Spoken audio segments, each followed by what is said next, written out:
दंडवत प्रणाम. आता मी जे काही सांगणार आहे ते जवळजवळ खूप लोकांना माहिती आहे, परंतु ज्यांना माहिती नाही त्यांच्यासाठी मी खास व्हिडिओ बनवला. कारण की पहिल्याच व्हिडिओमध्ये सगळ्यांना कळलं होतं ते. पण काही लोक मला सांगत आहे कमेंटमध्ये, तू पंथाची बदनामी करू नको, तुझं जे काय असेल तिकडं निपटव. कोणी म्हणे तू फेमस होण्यासाठी व्हिडिओ लावला. तर मला फेमस होण्यासाठी व्हिडिओ पाहिजे असताना तर मी रोजचे काही ना काही पोस्ट करत राहिली असती. भरपूर आहे माझा जो व्हिडिओ टाकण्यासारखं, भरपूर माझी दिनचर्यामध्ये असतं काही ना काही. मग मी त्यांना सांगू इच्छिते की माझा जो पुरावे देखील आहे, माझ्याजवळ काय सगळ्यांजवळ पुरावे आहेत. हा कपाटे एक जालना जिल्ह्यामधून कोणी आई नावाची, संभाजीनगर येथील होती वाटतं, ती आई नावाची होत्या त्या ताई, त्यांची दीक्षा होती यांना. तर हे होते भोकर गाव इथले, भोकर फाटा इथले. ते नेवासा फाटा श्रीरामपूर रोड भोकर असं काहीतरी त्यांचा ॲड्रेस आहे. जे त्या भागातील आहे त्यांना माहितीच असेल हा ॲड्रेस. आता आपल्याला ते कधी ऐकलं नाही म्हणून ॲड्रेस नवीन वाटतोय. तर येथील होते. त्यांचं तेथे आश्रम होतं. त्यांच्याकडे मोठमोठ्या गाड्या होत्या 4, ज्या तुमच्या आमच्या सारख्यांजवळ नाही. फक्त टोपी घालून या गाड्या होत्या त्यांच्याकडे. त्यांच्या आश्रमात आर्मी रिटायर बाउन्सर होते म्हणे. आता साधू संताला देवाचाच एवढा मोठा हात आहे डोक्यावर, त्यांना बाउन्सर का लागायला लागले ना? हेच नाही, प्रत्येक साधू संताला कसली गरज आहे बाउन्सरची. त्यांच्याकडे छोटंसं डॉगही होतं. त्यांचा आश्रमाला फुल सिक्युरिटी होती. त्यांना माहूर येथे अमोघ नावाचा जो मेन व्यक्ती आहे ना ह्या कारनाम्याचा, तो अमोघ नावाचा मुलगा त्यांना दान करण्यात आला होता. त्यांचा शिष्य होता तो. आता गुरुज नालायक म्हटल्यावर शिष्य कसं असणार ना? मग तो शिष्य आणि गुरु मिळून खेळला एक गेम. कसला गेम? महानुभाव पंथातीलच साधू संतांची वाट लावायचा गेम. आता पैसा म्हटला म्हणजे कोणाचीही लालच वाटते की 2 ते 4 ठराविकच लोक असतात जे याच्यामध्ये पडत नाही. 2चा 4 होत असेल तर ठीक आहे. त्याच्यात फसले संत देखील. ते फसले असं याने सांगितलं, 12 लाख गुंतवणूक करा, मी तुम्हाला एक फोन देईल. दिलेही, खूप साधू संतांना दिले. एक फोन देईल, वरून काहीतरी टक्केवारी देत असेल आणि ती टक्केवारी अशी तशीने भरपूर असेल. मग हळूहळू त्याने सांगितलं की 1 कोटीची इन्व्हेस्टमेंट करा, मी तुम्हाला कार देईल. आणि त्याने दिल्या देखील साधू संतांना. आता तुम्हाला प्रश्न पडला असेल, साधू संतांनी 1 कोटी आणले कुठून? तुमच्या आमच्या सारख्यांकडून.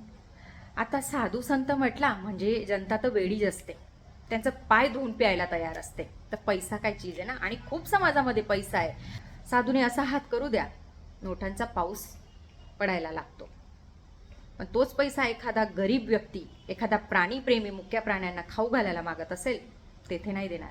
पण फक्त त्यांचा गणवेश घातला की नोटा कुठून निघतात लोकांकडून. तसंच कितीही गरीब असला ना, तो माणूस दानधर्माला आधी पुढे येतो. असला जा प्रकार.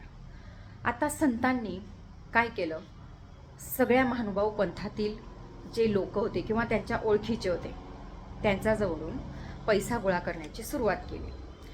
म्हणजे जसं 50 लाख रुपये दिले कोणी, एक उदाहरणार्थ हां, कोणी 15 दिले असेल, कोणी 25 दिले असेल, कोणी किती दिले असेल, कोणी 50 लाख रुपये दिले.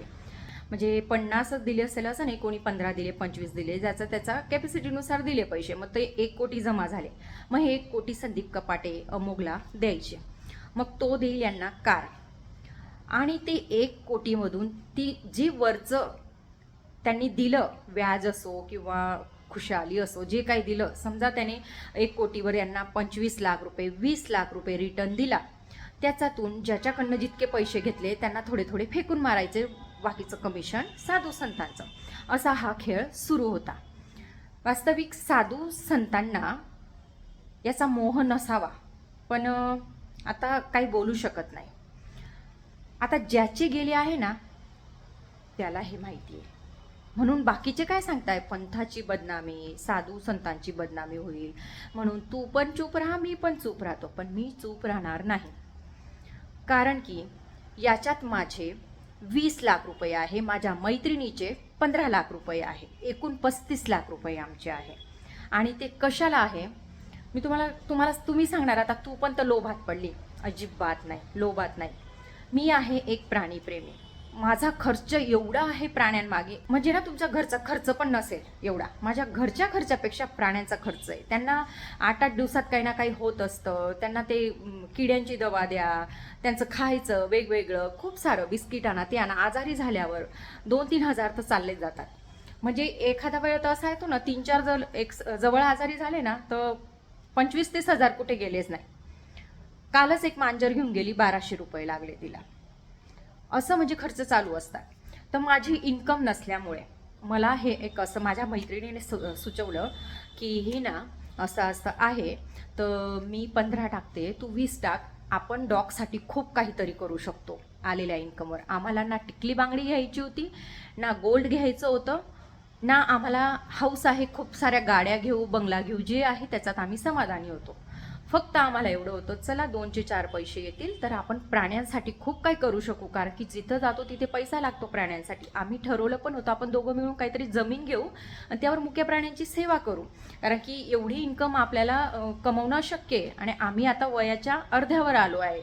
माझं 40+ एज झालं आहे, आता जवळजवळ 44 एज आहे.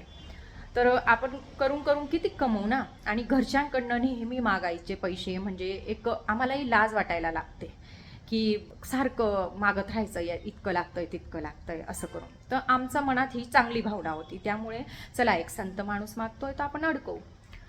त्यामुळे मला ती कळ आहे. ती 20 लाख रुपये मला घरच्यांनी अजिबात नाही सांगितलं. आमच्याकडे अशा गुंतवणूक अजिबात केल्या जात नाही. नाही आवडत म्हणजे नाही आवडत.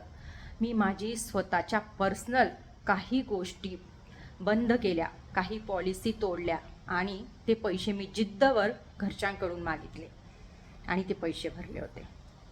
मी त्या 20 लाखामध्ये माझ्या पिल्लांचं खूप काही करू शकली असते, परंतु आज तेही गेले. म्हणून मी आज पंथ बघणार नाही, संत बघणार नाही. आणि हे पण सांगेल, मी हे प्रत्येक संत बाबत नाही, पण संत कुठून आला? पंथातून. म्हणून पंथ हा जोडलाच जाईल.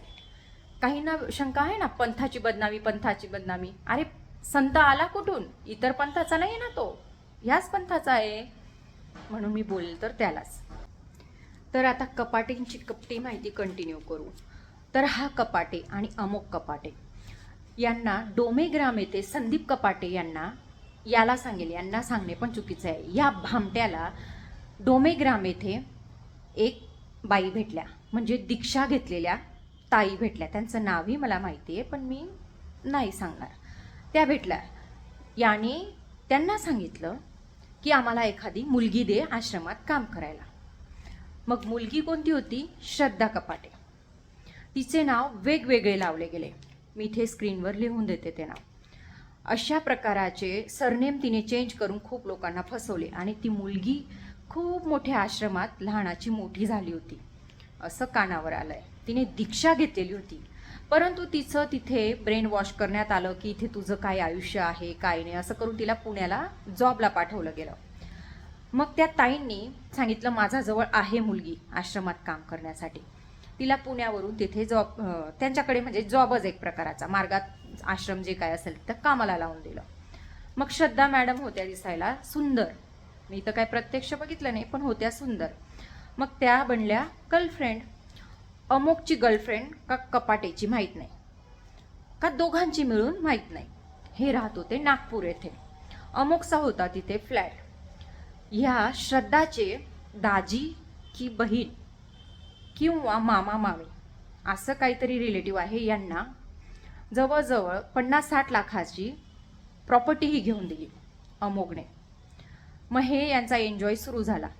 यांनी सांगितलं आम्ही विमानाचे स्पेअर पार्टमध्ये त्याच्यामध्ये गुंतवणूक करतो. कधी सांगितलं आम्ही प्लॉटिंगमध्ये गुंतवणूक करतो. मग हळूच बाहेर आलं फॉरेक्स ट्रेडिंग करतात. हे ट्रेडिंग करत होते हे. आणि फॉरेक्स ट्रेडिंग म्हणजे हे सगळ्यांनाच माहिती आहे.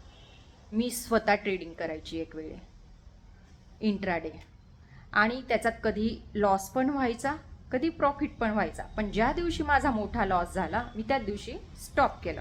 कारण की लोक काय करतात, लॉस झाला तरी सुरूच ठेवतात आणि मग मृत्यूच्या दारावर येतात. मी असं नाही केलं. माझा थोडासाही लॉस झाला मी स्टॉप केलं. नको, नाही जमत ते जाऊ द्या, पण प्रॉफिटही झाला होता मला, तसं नाही. मग यांनी पैसे मागायची सुरुवात केली साधू संतांनी. मग त्याला लॉस झाला का अति प्रॉफिट झाला ते अजून निश्चित नाही. त्यांनी लोकांचे पैसे लुटून त्यांचं जे आश्रम होतं ते तेथील सरपंच यांना विकले. नंतर त्यांनी समृद्धी हायवेला नाशिक येथे 1.5 कोटीची जमीन घेतली संदीपने. तो व्हिडिओ देखील आहे. त्याच्यात बरेच साधू संत आहे व्यवहार करताना पैशांचे. जमीन घेतली जात होती तेव्हा. या साधू संतांच्या टोळीची मीटिंग झाली नाशिकमध्ये. तिथे अमुक पण होता. हे पैसे रिटर्न मागण्याची मीटिंग होती की आमचे पैसे हवे. त्याने सांगितलं मी मेमध्ये देतो. मग चला मेमध्ये थांबू, मेपर्यंत थांबू. त्याचा अगोदर हे गेले पळून. तर आता येथे प्रश्न असा आहे की तू एकटीच का बोलते? तुझे तर फक्त 20 लाख रुपये ना. कोणासाठी फक्त असतात ते, पण माझ्यासाठी फक्त नाही. ते खूप कष्टाचे पैसे होते माझ्या नवऱ्याचे. 1 रुपया कोणी दान केलेला नाही आम्हाला आणि ना 2 नंबरचं काम माझ्या पूर्ण खानदानमध्ये नाही. पूर्ण कष्टाचा पैसा होता तो. आणि कष्टाचा पैसा असला तेव्हाच ही कळ लागते. ज्यांचा दाणेचा पैसा तिथं गेलेला ना त्याला कळ लागणार नाही, म्हणून कोणीच पुढे येणार नाही. आणि काही काही लोक ते सांगतात ना इमोशनली उल्लू बनतात. तो प्रकारे समोरच्या संतांनी ज्याने पैसे घेतले त्याने सांगितलं असेल आता आम्ही कुठून आणू, कुठून देणार असं. कारण की संतान थ्रू दिलेले होते ना. बापरे जाऊ द्या, संताला काय त्रास द्यायचा, आम्हाला दोष लागेल. दोष गेला चुलीत. मी दोषाला घाबरत नाही. आता उद्या उठून मला लोक एवढे मूर्ख असतात ना, उद्या उठून मला काय गंभीर आजार होऊ द्या तर काय सांगतील माहितीये? संतांना तू बोलली ना म्हणून तुला हा आजार झाला. इथंच भोगावं लागलं असतं ना तर संत कधीच आजारी झाला नसता. जे खरे संत आहे ना त्यांना सुद्धा कॅन्सर सारखे आजार होतात. त्यांचे सुद्धा गुडघे बदलावे लागतात. ते सुद्धा बेडमध्ये ना असे म्हणजे नाही सांगायला लागून जातात. इतकी त्यांना शरीराला त्रास होतो. तसा मृत्यू संतांना होतो. म्हणून इथं नाही, माझं मागचा कर्माचं काय असेल तर मी भोगेलच, पण मी आता गप्प बसणार नाही. कारण की भले माझा 20 लाख रुपये, माझ्या मैत्रिणीचे 15, एकूण 35 जरी असले, कोणाचे मला भरपूर लोकांचे मेसेज आले, ताई आमचे 15 लाख, आमचे 10 लाख, कोणी म्हणे 25 लाख. अजून तो एक असं पण ऐकलं एकाने आत्महत्या केली. त्याने बिचाराने कुठून आणून दिलेला होता पैसा. आणि हे लोक सांगताय नाही त्याची हार्ट अटॅकने मृत्यू झाली. पण तो टेन्शनने हार्ट अटॅकने पण मेला असेल ना. कोणी सांगताय आत्महत्या केली. तर याचे दोषी कोण? आणि मी हे सांगते असे भरपूर बाबा आहेत पंथामध्ये. त्याच्यात एक मेन बाबा आहेत, त्यांचा फोन देवेंद्र फडणवीस साहेब मुख्यमंत्री अर्ध्या रात्री देखील उचलतात म्हणे, असं ऐकलंय. मग ते का करत नाहीये मदत? त्यांनी का माघार घेतलाय? जर संत याच्यात अडकले आहेत, जाऊ दे आता जे झालं जे ते संतांनी. आता संतांनी कशासाठी पैसा जमा करायचा होता ते आपल्याला नाही माहीत. कदाचित संतांच्या मनात चांगली भावनाही असू शकते माझ्यासारखी की आपणही खूप छान कार्यक्रम करू, लोकांना जेवू घालू, मंदिरं बांधू, सुशोभित करू, देवांना बांधण्या तयार करू, यासाठी त्यांना पैसा हवा असेल. त्यांच्याजवळ ज्ञान नसेल की ज्ञान वाटून आपण पैसा जमा करू. तर मग त्यांनी हा विचार केला असेल इकडे तिकडे मागण्यापेक्षा, लोकांकडे दरवेळेस हात पसरवण्यापेक्षा आपण ह्या पैशांचा उपयोग देवालाच करू, अशी भावना असू शकते. मग हे जे मोठे मोठे दादा आहेत ते का पुढे येत नाही? एक कुठले बाबा होते मागे उंचसारखे, संभाजीनगर येथील, खूप हिंदुत्वाचा नारा लावत होते, सगळ्यांना जवळ घेत होते. फडणवीस साहेबांना म्हणजे त्यांचा जो फोटो देखील काढले त्यांनी, काहीतरी मुस्लिमचं मंदिर काहीतरी मुस्लिमचं मस्जिद आणि आपलं मंदिर काहीतरी जवळ असं काहीतरी किस्सा होता. तो नेहमी नारे लावत होते पंथ वाचवण्यासाठी. माता पंथातील लोकांना वाचवण्यासाठी का पुढे येत नाहीये तुम्ही? का लपून बसले तुम्ही सगळे? तुम्हाला साधू संतांना त्याचा फरक पडणार नाही. तुम्हाला दान भेटत राहील कारण की मूर्ख तेवढी जनता आहे आणि तुम्ही तुमचा एन्जॉय करत राहणार. पण ज्यांचे पैसे गेले ना कष्टाचे तुमच्या थ्रू, ते विचार करून मरतील आणि तो दोष तुम्हाला लागेल. मी त्या प्रत्येक मोठ्या साधू संतांना सांगते तुम्ही का पुढे येत नाहीये?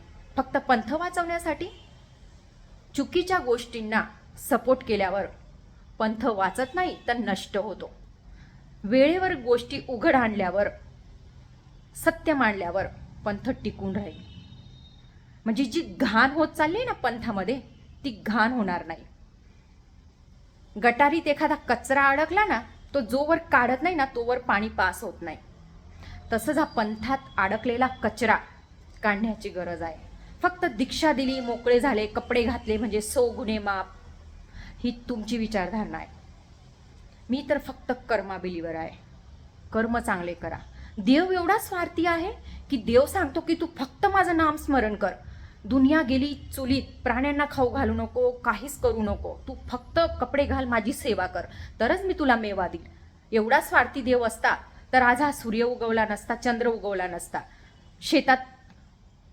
शेतात धान्य पिकलं नसतं, झाडाला फळ आलं नसतं. देवाने फक्त नामस्मरण करणाऱ्यांनाच मेवा दिला असता. देव एवढा स्वार्थी नाही. देव कर्मात देखील आहे. करा तुम्ही देवपूजा, संत बना, परंतु कर्म पण करा. आणि अजून एक वेळ सांगेल, हे सगळ्या संतांसाठी नाही आणि पंथासाठी नाही, पण पंथामध्ये लपलेले काही भामटे साधू संतांसाठी आहे हे. आणि काय काय चालतं ना पंथामध्ये, हे मला ह्या व्हिडिओला पोस्ट केल्यानंतर समजलं. जेव्हा पहिला व्हिडिओ पोस्ट केला ना मी सांगू नाही शकत एवढ्या लोकांचे फोन मला आणि एवढे मेसेज की त्यांनी काय काय सांगितलं असेल मला, जे मी उघडपणे तुम्हाला सांगू शकत नाही. कारण की त्याने अजून खूप मोठा बदनाम होईल पंथ.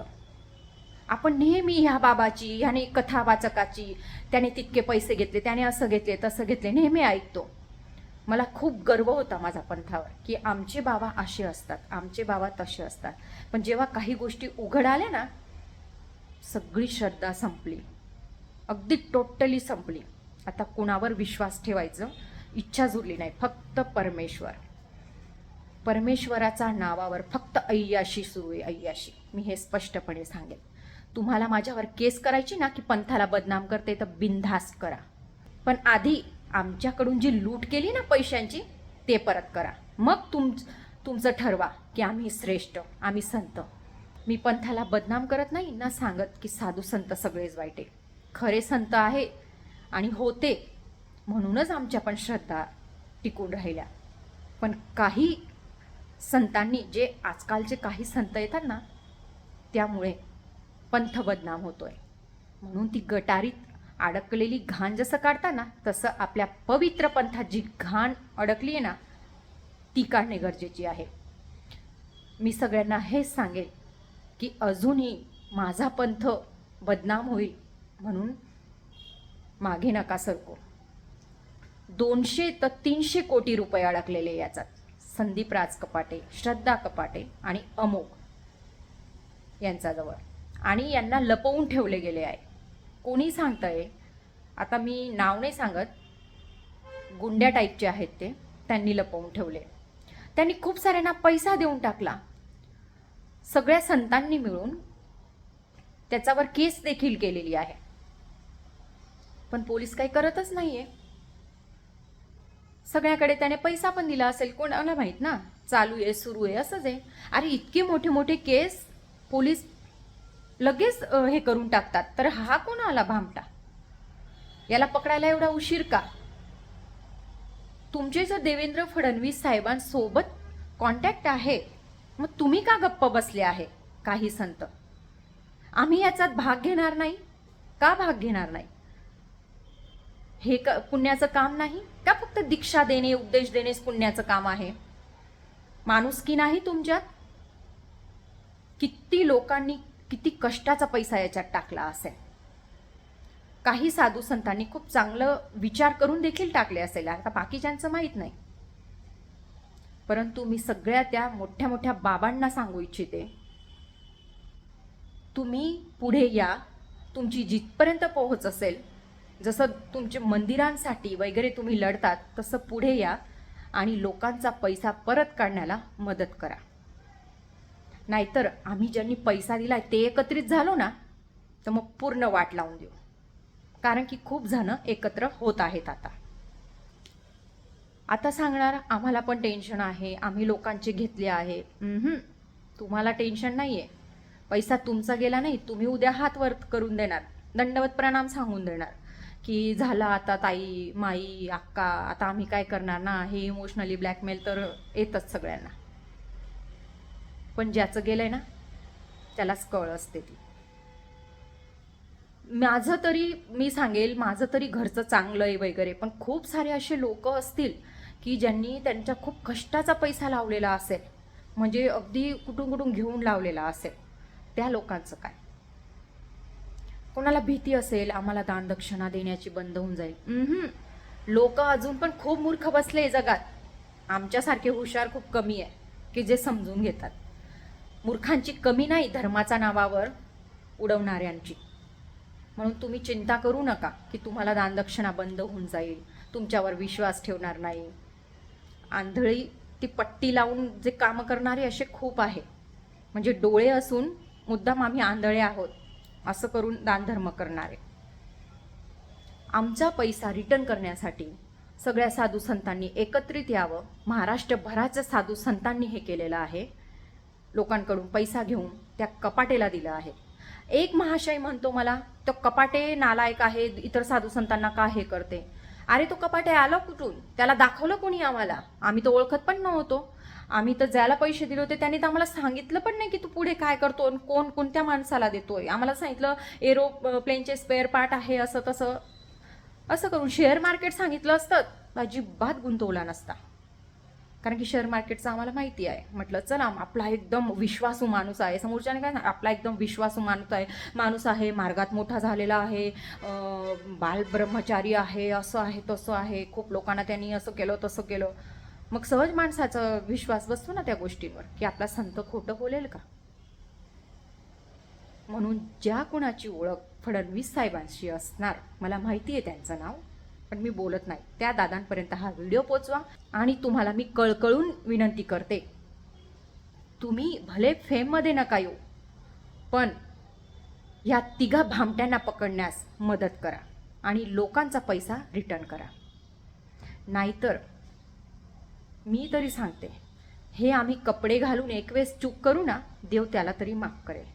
पण कपडे घालून ज्या चुका होत आहेत ना आजच्या संतांच्या, त्याला मोक्षप्राप्ती तर लांबच राहिली, नरकाहून घाण जागा तयार करून ठेवली असेल देवाने.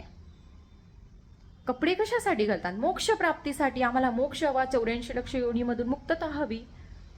मला तरी वाटत असलं काही करत असेल तर त्यांना मोक्षप्राप्ती होईल. एकदा देव आम्हाला तरी देऊन देईल असं वाटतं मला मोक्ष.